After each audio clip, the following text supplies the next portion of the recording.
चलिए हाँ please now start जी। धन्यवाद अध्यक्ष जी, आपने मुझे जम्मू कश्मीर यूनियन टेरिटरी और यूनियन टेरिटरी ऑफ पुडुचेरी दोनों के सप्लीमेंट्री ग्रांट्स एंड डिमांड पे बोलने का जो अवसर दिया। मैं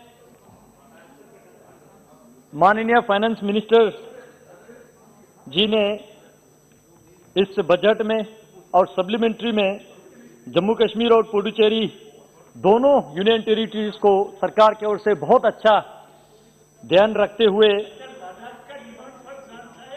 दादाजी आपका जरूरत वेस्ट बंगाल में नहीं पड़ रहा है, मेरे तो उम्र का लिहाज करो कम से कम।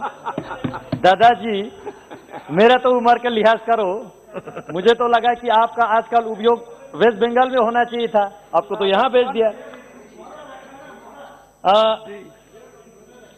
मैं इस सरकार के प्रस्ताव को वेलकम करता हूं और इसके पक्ष में बोलने के लिए खड़ा हूं, क्योंकि इस बजट में सरकार ने दोनों जम्मू कश्मीर और पुडुचेरी को good governance, maximum governance through minimum government, socio economic development of the people, infrastructure development across Jammu and Kashmir, employment, ये सारे महत्वपूर्ण चीजों को ध्यान में रखते हुए एक बहुत बढ़िया बजट यहां पे प्रस्तुत किया। लेकिन ग्रांट्स पे बोलते बोलते अभी मेरे से पहले माननीय सदस्य ने जो दो बातें यहां पे छोड़ा, एक तो फारूक अब्दुल्ला साहब को डिटेंशन के मुद्दे को लेके, मैं एक चीज उनको याद दिलाना चाहूंगा। शेख अब्दुल्ला साहब जब इनके सरकार के दौरान 11 साल बंद करके रखा, तब कांग्रेस पार्टी कहां सो के बैठे, सरकार ही नहीं के थे। नरसिम्हा राव जी के सरकार के दौरान भारत के होम मिनिस्टर मुफ्ती मोहम्मद सईद जी के बेटी का जो किडनैप हुआ, तो ये सारा जो है कांग्रेस के शासनकाल में हुआ। तो मैं इसलिए कहना चाहता हूं, लद्दाखी में दादा बोसो ना, दादा बोसो ना, लद्दाखी में एक कहावत होता है, दादाजी आप भी सुने, आपको बड़ा मजा आएगा। दादाजी बैठ जाइए। दादाजी लद्दाखी में एक कहावत होता है, दादाजी लद्दाखी में एक कहावत होता है, दादाजी प्लीज दादाजी लद्दाखी में एक कहावत होता है। अरे नहीं आप दादाजी आप प्लीज आप you correct it when you, आप उसको ठीक कर दीजिएगा जब आपका नंबर आएगा। दादाजी प्लीज डोंट डिस्टर्ब, आप सीनियर हमारे मेंबर हैं। लद्दाखी में एक कहावत होता है, लद्दाखी में एक कहावत होता है, रंग लास्तावे मिग्योत्यांग जान लास्तावे मेलोंगोस, सॉरी जान लास्तावे मिग्योत्यांग रंग लास्तावे मेलोंगोस। इसका अर्थ यह है, दूसरों को देखने के लिए आपको भगवान ने आंखें तो दिया है, लेकिन खुद भी दर्पण में देखते रहना चाहिए ताकि अपना चेहरा बार बार आपको याद आए। लेकिन अभी यहां पे जिक्र हुआ कि धारा 370 हटने के बाद जम्मू कश्मीर में क्या हुआ क्या नहीं हुआ। मैं इस सदन के माध्यम से अध्यक्ष जी आपकी अनुमति से देश को यह कहना चाहूंगा कि जम्मू कश्मीर में इसी एक साल जो 1.5 साल में धारा 370 हटने के बाद या माननीय मोदी जी की शासनकाल में क्या हुआ, बजट इतने सारे यहां से जा रहा है और वो ग्रास रूट तक जा रहा है। पहले की अगर हम तुलना करें, पहले यहां से एक परिवार बजट देते थे और वहां 2 परिवार उसको बांट देते थे, लेकिन आज भारत की संसद में पूरे बजट पे विस्तार से चर्चा होके जा रहा है और ग्राउंड पे इंप्लीमेंट कौन कर रहा है, 2 परिवार नहीं कर रहे, इसलिए कुछ लोगों को तकलीफ हो रहा है। तो ग्राउंड पे कौन इसका इंप्लीमेंट कर रहा है, कौन इसका प्लानिंग कर रहा है, मैं डेटा के साथ आपको कहना चाहता हूं। पंचायती राज इंस्टीट्यूशंस का जो इलेक्शन हुआ उसमें 4103 सरपंच इलेक्टेड है आज के डेट में, 28,942 पंच जो है आज के डेट में इलेक्टेड है ग्राउंड पे। उसी तरह ब्लॉक डेवलपमेंट काउंसिल का जो इलेक्शन हुआ जिसमें टोटल 285 ब्लॉक डेवलपमेंट के चेयरपर्सन आज के डेट में इलेक्टेड है। डिस्ट्रिक्ट डेवलपमेंट काउंसिल का इलेक्शन जो है हाल ही में हुआ जिसमें 285 डिस्ट्रिक्ट डेवलपमेंट काउंसिल जो है वहां पे कॉन्स्टिट्यूट है कुल मिला के ग्रासरूट डेमोक्रेसी में 33,323 यानी 33,323 जो है हमारे इलेक्टेड रिप्रेजेंटेटिव ग्राउंड पे खड़ा है। ये सारा बजट जो है उनके माध्यम से ग्राउंड पे जा रहा है। इसलिए जो है दो परिवार के लोगों को तकलीफ हो रहा है, दिल्ली के एक परिवार को तकलीफ हो रहा है। और ये सारे ग्रासरूट डेमोक्रेसी को इलेक्ट करने में 33% वुमेन रिजर्वेशन का पूरा ख्याल रखा माननीय मोदी जी के शासनकाल में। ये जो है, और ये इलेक्शन में मैं जरूर कहना चाहूंगा, ये इलेक्शन में एक भी जो है गोली नहीं चली, एक व्यक्ति का भी जाने नहीं गए। तो इससे बढ़िया सुशासन, इससे बढ़िया पीस इन्वायरमेंट कश्मीर में और हम क्या एक्सपेक्ट कर सकते हैं। अध्यक्ष जी, केवल चुनाव हो की मूर्ति की तरह इलेक्टेड रिप्रेजेंटेटिव को खड़ा नहीं रखा, उनके सिक्योरिटी को ध्यान में रखते हुए 80 करोड़ का प्रोविजन रखा। उनके ऑफिसेज बने, उनको पावर मिले, वो काम करे। इसलिए उनके ऑफिसेज बनाने के लिए जो है पंचायती राज इंस्टीट्यूशंस और अर्बन लोकल बॉडीज के इंफ्रास्ट्रक्चर डेवलपमेंट के लिए 1,313 करोड़ के जो है बजट लग रहा है। बीडीसीज के उनके जो डेवलपमेंट फंड के लिए 71.25 जो है 285 बीडीसी के जो डेवलपमेंट फंड में पैसा लग रहा है, यानी कि पर बीडीसी जो है 25 लाख रुपया अपने एरिया में, ब्लॉक में वो खर्च करके डेवलपमेंट करने जा रहे हैं। उसी तरह 30 करोड़ जो है डिस्ट्रिक्ट डेवलपमेंट काउंसिल और ब्लॉक डेवलपमेंट काउंसिल के ऑफिस इस्टेब्लिशमेंट करने के लिए जो लग रहा है। उसी तरह डिस्ट्रिक्ट डेवलपमेंट काउंसिल को एम्पावर करते हुए 200 करोड़ का बजट, यानी कि एक डिस्ट्रिक्ट डेवलपमेंट काउंसिल पे 10 करोड़ का जो है डेवलपमेंट फंड जो है यहां से जा रहा है। तो इससे बढ़िया जो है ग्रासरूट डेमोक्रेसी मोदी जी के शासन में हमने इससे पहले इतिहास में कभी देखा है क्या? यह हमें एक बार फिर से मैं याद दिलाना चाहूंगा, जो 70 साल जिन्होंने राज किया, एक बार दर्पण में उनको देखना चाहिए। उसी तरह जम्मू कश्मीर जो है, इससे पहले जितने भी रिपोर्ट्स आते थे हम न्यूज़पेपर में पढ़ते थे।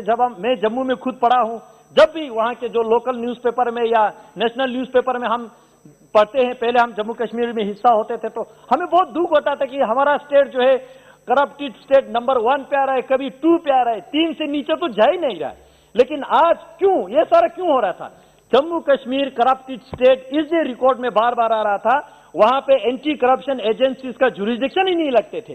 वहां पे जो कैग का, सीबीआई का, वहां पे एंटी करप्शन ब्यूरो का कोई जुरिसडिक्शन नहीं लगता था। लेकिन 370 हटने के बाद जितने भी सेंट्रल लॉस वहां पे लागू हुआ, साथ ही साथ कैग जैसे, सीबीआई जैसे और सेंट्रल के राइट टू इंफॉर्मेशन जो आरटीआई जैसे एक्ट वहां पे लागू हुआ, तब जाके वहां पे करप्शन जो है अभी खत्म होने के जो स्टेज पे चल रहा है। उसी तरह सोशल प्रोस्पेरिटी जम्मू कश्मीर में कितना इस मोदी सरकार ने वहां पे सोशल प्रोस्पेरिटी लाया, और खासकर यहां डॉक्टर श्यामा प्रसाद मुखर्जी के जो जिक्र किया और गलत इंफॉर्मेशन देने के जो प्रयत्न किया। डॉक्टर श्यामा प्रसाद मुखर्जी 370 के पक्ष में कभी नहीं थे। डॉक्टर श्यामा प्रसाद मुखर्जी ने तो इस देश के युवा पीढ़ियों को एक संदेश देके गया कि एक देश में 2 विधान, 2 प्रधान, 2 निशान नहीं चलेगा। ये डॉक्टर श्यामा प्रसाद मुखर्जी के सपना को साकार करते हुए माननीय नरेंद्र मोदी जी, मैं तो भारत के प्रधानमंत्री तो है ही है, उससे भी बढ़ के मैं माननीय मोदी जी को युग पुरुष कहता हूं। इस युग पुरुष ने माननीय जो श्यामा प्रसाद मुखर्जी के सपना को साकार करते हुए आज जम्मू कश्मीर और लद्दाख को जो है 1 नेशन के फीलिंग्स दिया है, सिंगल सिटीजनशिप के फीलिंग्स दिया है। मैं आपको बता दूं, मुझे यह बताते हुए बहुत दुख होते थे। हम पहले यहां से कोई हमारे स्टूडेंट्स बेंगलोर जाते हैं, चंडीगढ़ जाते हैं, कहीं भी पढ़ने के लिए जाते हैं, हमारे लद्दाख वालों भी जम्मू कश्मीर के government of Jammu and Kashmir के आई कार्ड लेके जाते थे, तो हमारे बच्चों को वहां रहने के लिए घर नहीं मिलते थे, पीजी पेइंग गेस्ट नहीं मिलते थे, हॉस्टल में एडमिशन नहीं मिलते थे, क्योंकि हमारे आई कार्ड के ऊपर जम्मू कश्मीरी लिख के होते थे। तो हमें भी जो है एक गलत परसेप्शन से देखते थे, मिस ट्रीटमेंट होते थे। तो कभी कभी हम ये सोचते थे कि भाई हम कहीं बी क्लास के सिटीजन तो नहीं है, सेकंड क्लास के सिटीजन तो नहीं है। ये फीलिंग्स जो है नरेंद्र मोदी जी ने हटा के हमें जो है अपने इज्जत दिलाया। इस सरकार ने जो है हमें इस देश में पहचान दिलाया। इसलिए जो है मैं कहता हूं इससे बढ़िया सरकार जम्मू कश्मीर के लिए पहले भी नहीं आया है, शायद आगे भी नहीं आएंगे। जम्मू कश्मीर के इकोनॉमी प्रोस्पेरिटी के लिए बहुत सारे सरकार कदम उठा रहे हैं।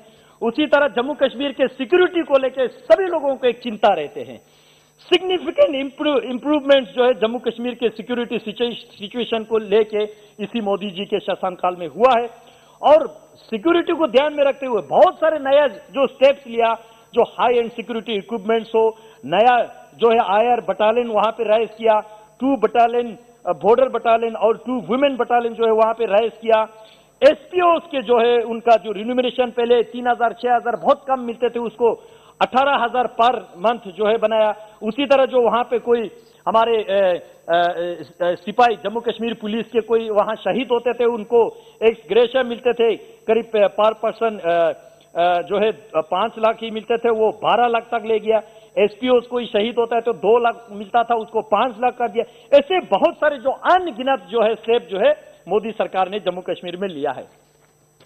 पॉलिटिकल सिनेरियो को टोटली चेंज किया है। पहले एक गुपकार गैंग वालों का मोनोपोली होता था, वही 1-2 पार्टी जो है मनमर्जी करते रहते थे। लेकिन इस बार जो है 370 हटने के बाद पॉलिटिकल मोनोपोली को खत्म करके देश से कोई भी राजनीतिक दल जो है जम्मू कश्मीर के इलेक्शन में पार्टिसिपेट कर सकते हैं, और कर भी रहे हैं, जिसकी वजह से वहां internal democracy with in political parties में जो है वहां पे एस्टेब्लिश जो है नरेंद्र मोदी जी के सरकार ने वहां पे किया है। रिलीफ और रिहेबिलिटेशन के लिए बहुत सारे स्टेप्स जो है वहां पे उठा गया। ऐसे तरह अनगिनत जो है स्टेप जो है इस सरकार ने लिया। माननीय अध्यक्ष जी, लद्दाख को लेके बहुत सारे अच्छे स्टेप्स लिया गया। बजट के तो इस बार भी फिर भी जो है 1920 जो वित्त ईयर में उसके फाइनेंशियल ईयर में पैसा दिया 2020 और 2021, 2021 और 2022 यानी कि आगामी फाइनेंशियल ईयर, ये सारा जोड़ा के 16,283 करोड़ लद्दाख के लिए जो है माननीय मोदी जी के बजट जो है यहाँ पे। लद्दाख बजट में यहाँ बोल रहा हूँ, आप फिर बोल रहे कि लद्दाख बजट कहाँ है। मैं यहाँ गिन के तो बता रहा हूँ आपको। आप दादा प्लीज। उसी तरह जो है लद्दाख में भी जो ग्रास रूट डेमोक्रेसी स्टेब्लिश करने के लिए पंचायती राज जो है, ब्लॉक डेवलपमेंट काउंसिल जो है, ये सारा स्टेब्लिश किया है। मैं एक किस्सा जरूर सुनाना चाहूंगा यहाँ पे। दादाजी यहाँ पे बार बार लद्दाख को इंटरेस्ट ले रहा है, तो एक बीइंग सीनियर मेंबर जो है दादाजी को ये सुनना अच्छा लगेगा शायद। सर, हमारे लिए कितना मिस ट्रीटमेंट होता था, गलत ट्रीटमेंट। मैं आपको बता दूं, लद्दाख में बहुत सारे जो बैकवर्ड्स एरिया है, फार फलंग एरिया है। मसूदी साहब लद्दाख में वहां पे पोस्टेड थे, लद्दाख अच्छी तरह से जानते हैं। ज़ंस्कार नाम के एक वहां पे तहसील है, अभी सब डिविजनल स्टेटस है। देश के लार्जेस्ट एंड ओल्डेस्ट तहसील जो है ज़ंस्कार है। अब वहां जो है अपने डिस्ट्रिक्ट हेडक्वार्टर से कट ऑफ रहते हैं, ले डिस्ट्रिक्ट हेडक्वार्टर से कट ऑफ रहते हैं। वहां से हमें पेशेंट को इवैक्यूएट करना होता था। अब मान लो वहां से कोई बीमारी है, बंदा डिस्ट्रिक्ट हॉस्पिटल में उसको एडमिट करना है, ना वहां पे सड़क है, सर्दियों में बंद रहते थे, और वहां पे हेलीकॉप्टर का कोई प्रोविजन नहीं थे जब यूपीए के सरकार के दौरान। तो वहां से पेशेंट को जब हमें इवैक्यूएट करना है तो इंडियन आर्मी की हम मदद लेते थे, एयरफोर्स के हेलीकॉप्टर हम मांगते थे। अब उसका प्रोसीजर सुनिए, ये बिल्कुल ध्यान से सुनने वाली बात है। कोई पेशेंट अगर डिस्ट्रिक्ट हॉस्पिटल में रेफर करते तो सबसे पहले उस पेशेंट को ब्लॉक मेडिकल ऑफिसर को दरखास्त देना होता था। ब्लॉक मेडिकल ऑफिसर वो सब डिविजनल उसको एसडीएम को लिखेंगे, एसडीएम जो है डिप्टी कमिश्नर को लिखेंगे, डिप्टी कमिश्नर जो है चीफ मेडिकल ऑफिसर को लिखेंगे, चीफ मेडिकल ऑफिसर उसका तहकीकात करके फिर डिप्टी कमिश्नर को लिखेंगे, डिप्टी कमिश्नर फिर वो कश्मीर के डिविजनल कमिश्नर को लिखेंगे, कश्मीर के डिविजनल कमिश्नर जो है उधमपुर में बैठे हुए जो एओसी एयरफोर्स उसको लिखेंगे, फिर वहां से अप्रूवल दे के ले एयरफोर्स के एओसी को लिखेंगे, तब जाके हेलीकॉप्टर हमें मिलते थे एक पेशेंट को इवैक्यूएट करने के लिए। यानी कि 7 टेबल पे वो फाइल चलता था, हर टेबल पे 3-4 दिन तो मिनिमम लगता था। यानी कि जब हेलीकॉप्टर के अप्रूवल होके वहां से घूम के आते थे, बेचारा पेशेंट का तो डेथ होके उसका अंतिम क्रियाक्रम भी हो चुके होते थे, तब जाके हमें एक हेलीकॉप्टर मिलता था। तो इतने सारा मिस ट्रीटमेंट। लेकिन आज मोदी जी के शासन में इसी 3 दिन पहले मैं आपको उदाहरण देता हूं, वहां पे इस सरकार ने सब्सिडाइज पवन हंस MI-17-2 जो है हेलीकॉप्टर रखा। कल 4 दिन पहले वहां रलाकुंग नाम से एक सबसे बैकवर्ड एरिया से एक पेशेंट को इवैक्यूएट करना, मुझे फोन आया कि वहां हेलीकॉप्टर के पेशेंट उठाना है। मैंने तुरंत वहां कंसर्न ऑफिसर को रिक्वेस्ट किया कि भाई कल सुबह पेशेंट उठाने, सुबह वहां से पेशेंट उठा के डिस्ट्रिक्ट हॉस्पिटल में दाखिल किया। ये इफेक्टिवनेस वहां पे आया है। सिंगल विंडो सिस्टम जो है मोदी जी ने सरकार ने किया है, ये होता है सरकार, ये होता है एडमिनिस्ट्रेशन और ये होता है इफेक्टिवनेस, गुड गवर्नेंस। ये मैं उदाहरण आपको देना चाह रहा था। इसी तरह हर चीज में मैं स्पोर्ट के जिक्र तो जरूर करूं यहां पे, जो इससे पहले हमारे युवाओं को स्पोर्ट्स में बिल्कुल ही चांस ही नहीं मिलता था, क्योंकि हर स्पोर्ट्स में हमें नेशनल लेवल पे, स्टेट लेवल पे जम्मू कश्मीर के थ्रू होना पाता था। लेकिन इस बार जो है हमारे अलग अलग स्पोर्ट्स में, अध्यक्ष जी मैं बता दूं, लद्दाख से जो है अलग अलग स्पोर्ट्स में, चाहे वॉलीबॉल में हो, फुटबॉल में हो, क्रिकेट में हो, मार्शल आर्ट्स में हो, वुशु में हो, उसी तरह जो है आइस स्टॉक में हो, स्क्वायर में हो, रिसेंटली जो मुंबई में रोड साइकिलिंग का चैंपियनशिप हुआ नेशनल 50 किलोमीटर, लद्दाख के जो लड़की है लेग्जे सांगमो ने गोल्ड जीत के जो है पूरे देश में नाम रोशन किया। तो इतने सारे अपॉर्चुनिटीज जो है हमें मिल रहे हैं। इस बार हमने ज़ंस्कार में विंटर स्पोर्ट्स फेस्टिवल का आयोजित किया। मैं स्पोर्ट मिनिस्टर को यहां से धन्यवाद दूं, -45 में ज़ंस्कार आके नाइट स्पेंड किया। वही ज़ंस्कार जो है मैं अभी पहचान का जो कहानी सुना रहा था। तो इस विंटर स्पोर्ट को अपने देश में तो इसका पॉपुलैरिटी हुआ ही है, आने वाले साल में हम इसको 75 दिन के लिए करना चाहते हैं और पूरे देश विदेश में जो है इसका पार्टिसिपेशन होना चाहिए। सर मैं दो चीज मुझे बोलना बहुत जरूरी है। एक जो है अभी लद्दाख में एम्प्लॉयमेंट को देके सरकार बहुत सारे काम कर भी रहा है और भी करने के जो जरूरत है, वहां पे जो है आज के डेट में 7,000 जो पोस्ट वैकेंसी है उसको स्पीड भर्ती करने की जरूरत है। उसको जो है क्योंकि हमारे बहुत सारे अनएम्प्लॉयड यूथ जो है वहां पे उसके लिए उम्मीद कर रहे हैं। मैं आपके माध्यम से सरकार के ध्यान में लाऊं, एडमिनिस्ट्रेशन को थोड़ा यहां से स्पीड डायरेक्शन देके वहां के पोस्ट का भर्ती करना, और बेरोजगारी जो है इसी 7,000 पोस्ट को भर्ती करने से वहां खत्म होने वाला है। मोदी सरकार इस पे और भी ज्यादा ध्यान देने की इस पे जरूरत है। और यूटी बनने के बाद कुछ न्यू एडमिनिस्ट्रेटिव यूनिट, क्योंकि लद्दाख जो है 60,000 स्क्वायर किलोमीटर मेरा पार्लियामेंट्री कॉन्स्टिट्यूंसी आता है, 2 ही डिस्ट्रिक्ट है।